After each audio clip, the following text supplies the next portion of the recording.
Hey everyone, it's the Angry Honey Badger, and it is time for us to take a look at another champion build video. Today I am playing as Maokai in the jungle. We're already in regular speed. We're not even fast forwarding because it looks like they are trying to invade. Luckily, I can toss my saplings over here and kind of ward this bush, and we're gonna keep seeing them come into this bush and keep checking. But we're gonna know that they're there.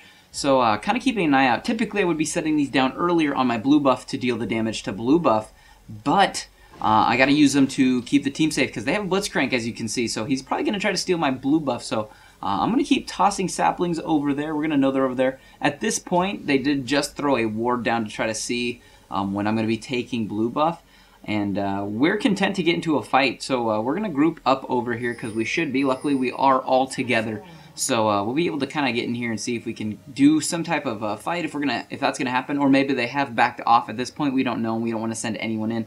I'm trying to stand just a tiny bit back so I don't get rocket grabbed, or not rocket, or just get grabbed by that Blitzcrank. Something I don't want to happen. So we're gonna think that they backed off, or that they're just gonna try to steal blue. So we're gonna move over here and try to start blue up anyways, and try to see if we can get that pretty close to over here so they don't have a chance to steal this from us.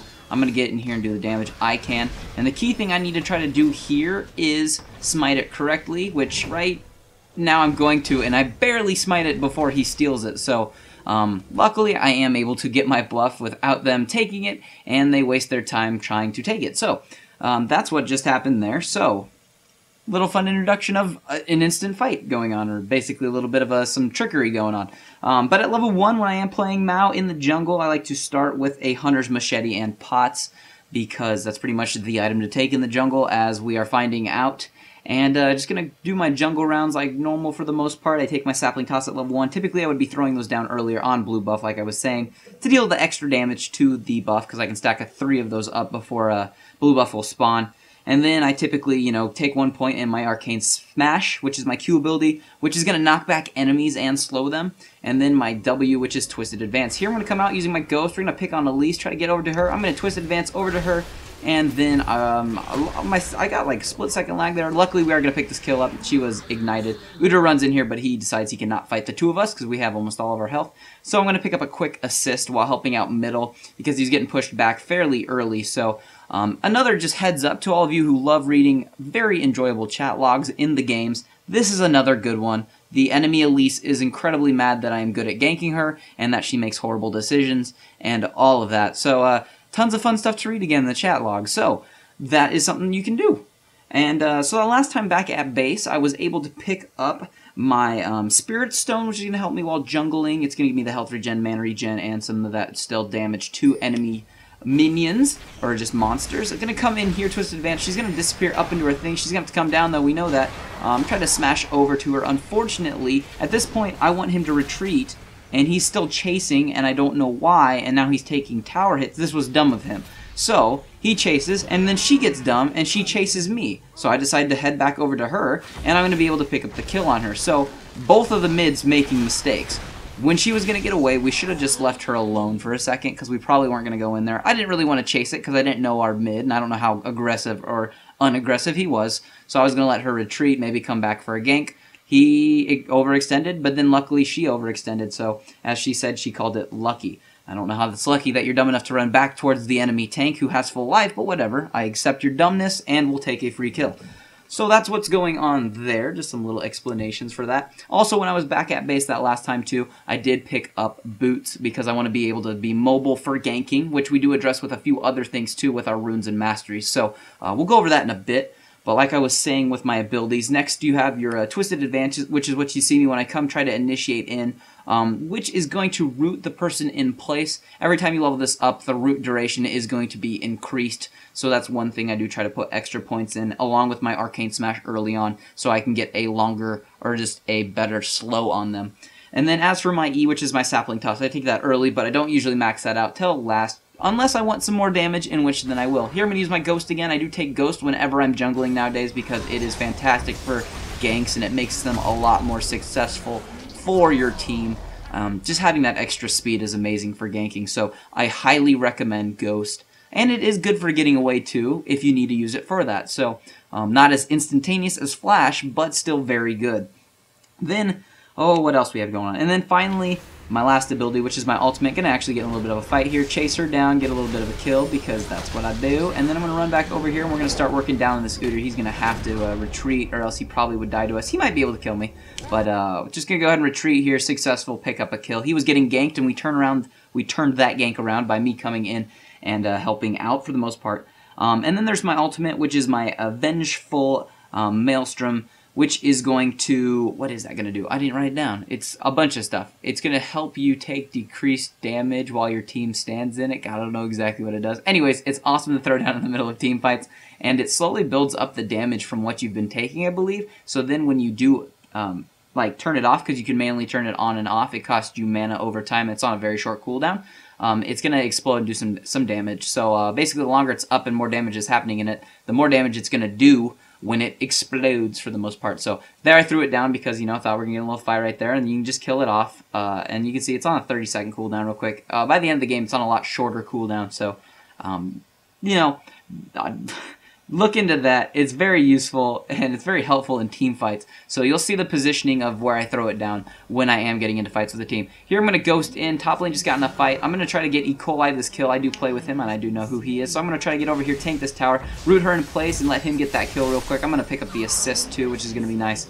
And we're going to be able to escape with our lives as well. The last time I was back at base, I did finish off my boots. There's 2 boots I would typically recommend that you take with Maokai when you are playing him. I like Merc Treads because magic resist is nice since Force of Nature is gone. We gotta get magic resist however we can, let alone the tenacity is very helpful. And getting boots fairly early is never a bad thing, especially as a jungler. It just makes your ganking so much easier. The other boots I would recommend are the Boots 5. So Boots of Mobility for getting around the map quick, clearing, and ganking really helpfully. There, Elise sees me, and she jumps actually back in the pile because she is tired of running into me.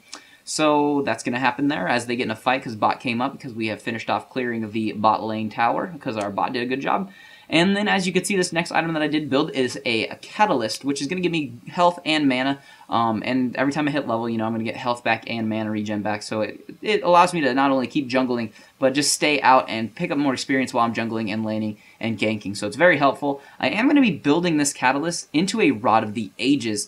I think Rod of the Ages is very, very good on him. It's not always built by everyone because it is kind of a mage item and not so much tank, but it is going to give you a handful of health. It's going to give you a handful of mana, which is going to be good because you can eat your mana up decently quick with Maokai if you want to. I'm going to come in here and try to help do a gank. I know she has nowhere to go after she drops down out of this. I'm going to Twisted Advance over to her. Arcade Smash, Sapling Toss, all of that. Swing's going to come back, pick up the kill. He's on fire now, but luckily he has his ult up, so he's getting a little bit of health back. I'm trying to stop this Udyr as much as I can, and just going to keep using everything I have. Luckily, I'm going to be able to pick up the kill on him, and yeah, that's going to be good. So what turned into, not really a gank started by them, but what could have been close, I just came out to save our mid. But luckily, we got more than just the save. We got a couple kills of the deal. So like I was saying, though, with the Rod of Ages, it's going to give me some AP, which isn't what I'm necessarily trying to do. I'm not really trying to build a super damaged Maokai. He does do good damage with AP, but he's a really good tank, and I kind of like him as the enforcer in the middle of a fight. So, but this is an item that's going to help me deal some extra damage, which will help the team in killing people. And it's going to help me with life and mana. It's just a good overall item. It's going to slowly scale right now, too, as I have the item with more health, mana, and ability power. So, not a bad pick at all early on for him. I do like this item on a handful of AP junglers. So, technically, that's what he would be. He'd be a tanky AP jungler. So, going to do that. We're going to move in here. Elise is trying to fight, doesn't realize that we are all back here. I'm going to Twisted Advance over to her. We have an Ash Arrow coming in, too. That's going to hit 2 of them somehow. And I'm going to pick up 2 assists real quick. Lux and Swain are going to pick up some kills. And that is going to help us out greatly. So we're finding them in just kind of interesting situations and kind of picking them off nicely. So lots of interesting things happening in this game. But for the most part, some good teamwork on our side to get some of these kills done. And just some smart plays. So that is what's going on. I have not yet built my Sightstone, though, into a Spirit of the Ancient Golem, which is something that you can do if you want to earlier, if you want the extra health and you want the stats from that. Late game, you can do that as well, but if you want to sell it late game and get a different item, you can do that. I still have it because it's still helpful for clearing in the jungle, and it's a good item overall, too. But I'm going to let that actually be kind of a personal decision that you make, whether or not you want that Spirit of the Ancient Golem. It is good It's not that it's not good. It is good, but in case you need different resist later on, maybe you want to sell the Spirit Stone and go with something else. Their Udyr was trying to steal my blue buff, but I just smited it over the wall after I threw a sapling over, because the sapling is going to grant you vision. So don't forget you can see with your saplings. You can throw them in bushes. They will stand there, and they will be like mini sight wards. So remember, you can always chuck those into bushes or somewhere if you're not sure, to kind of guard around and just get some extra sight on the map. So that's going to be very, very nice to have. The next thing I am building with him, which is what I typically get next, is a little bit of armor. As you can see now I'm going to be building that into a Glacial Shroud. And that's going to be helpful to give me some armor, some mana, some cooldown reduction as well. And I can build this into 2 items, which I believe both are really good on Maokai. So once again, we're going to come into another situation where it's kind of a personal choice, whether or not you want to build your Glacial Shroud into the Iceborne or the Frozen Mallet. So here we're going to get into a little fight in mid. Here I'm going to throw down my ultimate because I'm going to find out that we are going to actually get in this fight as Ecolai moves in. So everybody's going to be taking a little less damage in this circle of fire. I'm going to explode it to get the damage off before they move out of it completely. And we're going to pick up a couple assists there as Mao. And I did Ghost because I did want to try to get it in there, but everybody seemed to just want to kill those minions because now we're going to take this tower. So we're just working on the enemy there. I did actually almost kill Blitzcrank with a sapling toss and a arcane smash. So you got to remember, just a little bit of AP on Maokai is helpful. So you do some extra damage. As you can see, I do hurt him when I run in here, and I am very good at, I got some good CC as well. So just kind of good at being a jerk. So I'm going to pick up a kill there as well, and trying to get us to back up a little bit. We don't need to be under their second towers. So if we can grab somebody or Twisted Advance over like that, didn't even mean for it to kill him, but it's going to because I have it maxed out, so it's actually dealing pretty good damage. I'm not going to really be able to move back in here now that Udyr is in here and I've taken a handful of tower hits. We're going to back up for a second. He's going to get scared because our Ashe is dealing damage. And I think maybe pick up the kill? Nope, not going to pick up the kill, Ashe. Unfortunate for you. But yeah, that's what's going to go on there for the most part. A little bit of a fight. We're pushing really well as a team, so yeah, we're doing good. So got the armor that I need right now because that's going to be helpful, and we'll adjust the magic resist right now too. So I did pick up that Glacial Shroud while I am building it, and before I build it into either that Frozen, not Frozen Mallet, I said Frozen Mallet, I meant Frozen Heart, by the way. You probably knew that though. Before I build it in that Frozen Heart or that Iceborne, I'm going to pick up an Aegis of the Legion, which is going to help the team out quite a bit. That is what I currently am building towards. It's going to give me a handful of magic resist, which is becoming very helpful since there are less good magic resist options for your team. Unfortunately, Ashe does get grabbed there and is going to die. My team is now coming up the middle, which is very helpful since I was the one getting chased by the 4 of them after Ashe was taken out. And they're going to be able to move up in here and pick up some kills. And I'm going to pick up a couple assists because I was trying to help and deal some damage too while I was kind of up in here and doing that. So that's going to happen for the most part there. The game is going to stay in this mode now and not in fast forward mode because this game's going to end soon. They are going to surrender it off, but I can continue talking about what the build usually entails and how that's happening. So like I was saying, the next item I get after I pick up that Glacial Shroud is in fact an Aegis of the Legion, which I will later build into the Runic Bulwark, which is a good item. It's going to help your team out. It's going to give you extra health. It's going to give you a handful of magic resist. It's going to help your team by giving them some magic resist, some health regen, and some armor while you are all sticking together. So definitely a next or very nice item to have. There I could actually get into a fight with him, but he's going to back off because he knows he shouldn't probably fight me right now. And yeah, which he shouldn't. It's not a good idea. So after we have these items, and you're sitting at basically your Rod of Ages, you have your, let's just say, Frozen Heart, because that's a good one for the armor, and good to counter enemy AD champions that are doing very good. And then your Bulwark. Basically, at that point, you got that in your boots. You got either the ability to build your Sight Stone into that Spirit of the Ancient Golem, which is good, or as for your last items, I believe are very situational. There's a few good ones to take. Some of the classics, I like Sunfire Cape because of the damage and because of the health and armor. Never a bad thing. There is the Thornmail in case they are just tons of attack damage and you really need to resist it and send some of it back to them, which is never a bad item, but you really probably won't need that if you do go with the Frozen Heart. So that is something to consider. Maybe you'd pick that up if you went Iceborne off of that Glacial Shroud. And then if they have tons of AP, Banshee's Veil is going to be another great item to consider picking up because of the health, more mana, and then of course it's going to give you the great amount of magic resist.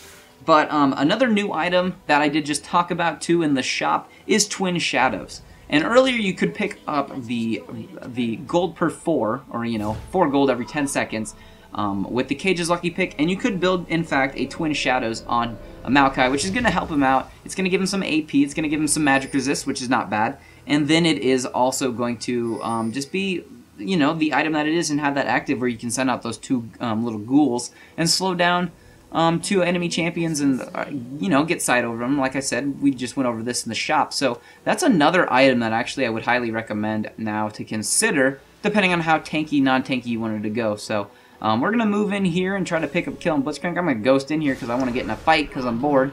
I'm 5-0 and 10. And, yeah, I'm out for blood because we're Maokai, and he's a good job at going out for blood. But they are going to surrender, guys. As for my masteries, we go 125-4. in the jungle, or 129. And as for my runes, we're just going to keep talking because I forgot to say them, but attack speed marks or magic resist marks, armor seals, magic resist, per level glyphs, and movement speed quintessences. But other than that, guys, that's the build. If you have any questions, put them in the comments below. And other than that, I'll just see all of you in the next build video.